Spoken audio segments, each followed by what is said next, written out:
आपका घर ठीक ठाक बना रहे, आपके घर में कोई सुसाइड न करे, आपके घर में कोई ऐसा बालक पैदा ना हो जो कि आपको वृद्धाश्रम लेकर के जाए, आपके घर में वो नौबत ना आए कि आपकी बहू ये कहे कि या तो ये रहेंगे या हम रहेंगे, आपके घर में कोई आपका बच्चा डिप्रेशन का शिकार न हो जाए। इसके पीछे सारे इन प्रवचनों की एक ही भूमिका है, अपने बच्चों की जड़ें शुरू से मजबूत कीजिए। रोना क्या है साहब, बच्चे सुनते नहीं हैं। आपने सुनाया कब था? मैं अभी आपसे पूछता हूं, कितने लोगों के घर में रामायण है? हाथ खड़ा कर दीजिए। केवल रखिए, पढ़ते नहीं है, रखने की पूछ रहा हूं। महाभारत कितने लोगों के पास है? ये भी कह दिया कि महाभारत रखोगे तो महाभारत हो जाएगा, है? महाभारत रखोगे तो बड़े बड़े युद्धों से बच जाओगे। गीता कितनों के पास है? अब मैं बताऊं ये ग्रंथ क्यों जरूरी है। आर्य समाज की परंपरा रही है, गांव गांव पहले प्रचारक जाते थे। आर्य समाज के दो सन्यासी हरियाणा के किसी गांव में पहुंचे, शाम को उपदेश हुआ।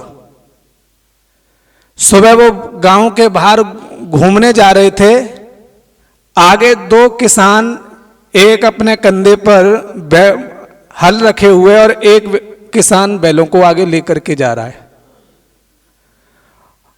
और वो दोनों किसान बातें कर रहे हैं कि आत्मा का स्वरूप क्या है।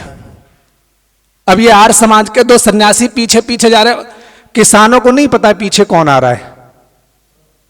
वो आत्मा के स्वरूप पे चर्चा कर रहे हैं। स्वामी जी को आश्चर्य हुआ कि ये किसान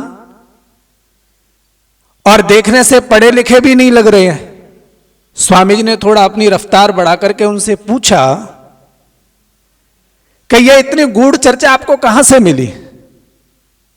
तो उन्होंने किसी पहले प्रचारक का नाम लिया कि वो हमारे गांव में आए थे और सत्यार्थ प्रकाश देकर के गए, तो हमारे गांव के बुजुर्गों ने निर्णय किया कि ऐसा है, हमें तो पढ़ना नहीं आता, तो गांव में से किसी बच्चे को बुलाते थे, एक चौपाल पर बैठ करके वो बच्चा हम सबको पढ़ करके सुनाता है।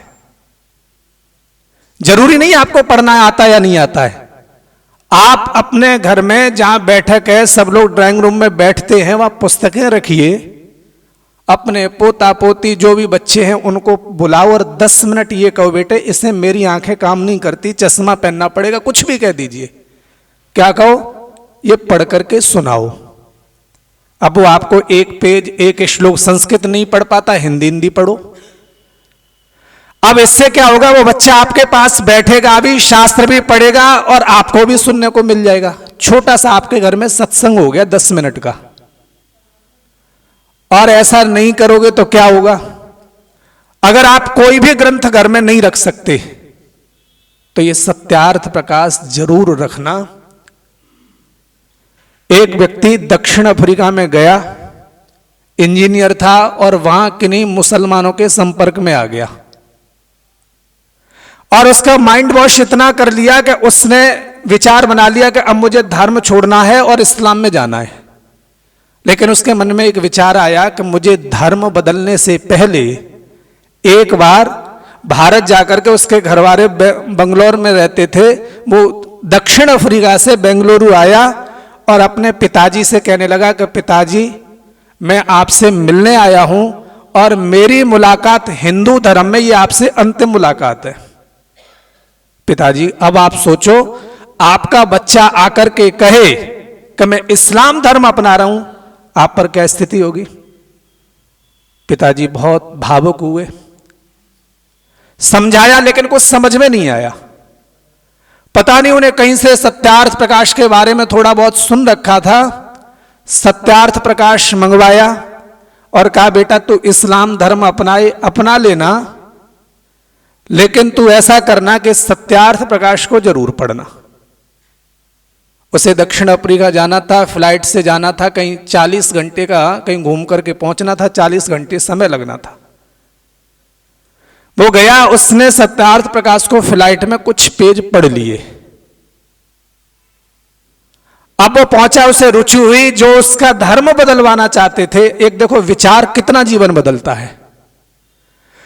उसने जाकर के मौलवियों से शास्त्रार्थ किया और शास्त्रार्थ करने के बाद मौलवी जब उसका जवाब नहीं दे पाए तो दक्षिण अफ्रीका में अपनी सारी प्रॉपर्टी बेच करके वो व्यक्ति बेंगलुरु लौटा और बेंगलोर में आकर के उसने 150 एकड़ जमीन खरीदी और उस जमीन में आर्य समाज और गुरुकुल खोला और अपने बच्चे दोनों दूसरे गुरुकुल में पढ़ने के लिए भेज दिए।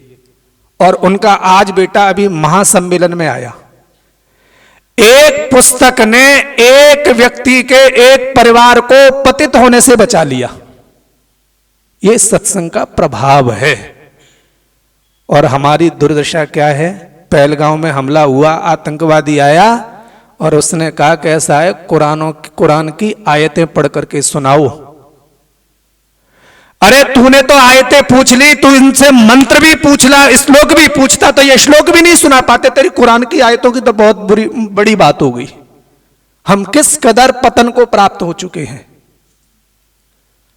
आर्य समाज का एक ही मिशन है, आप आएंगे नहीं आएंगे हम पे बहुत व्यक्तिगत किसी पे कोई प्रभाव नहीं पड़ेगा।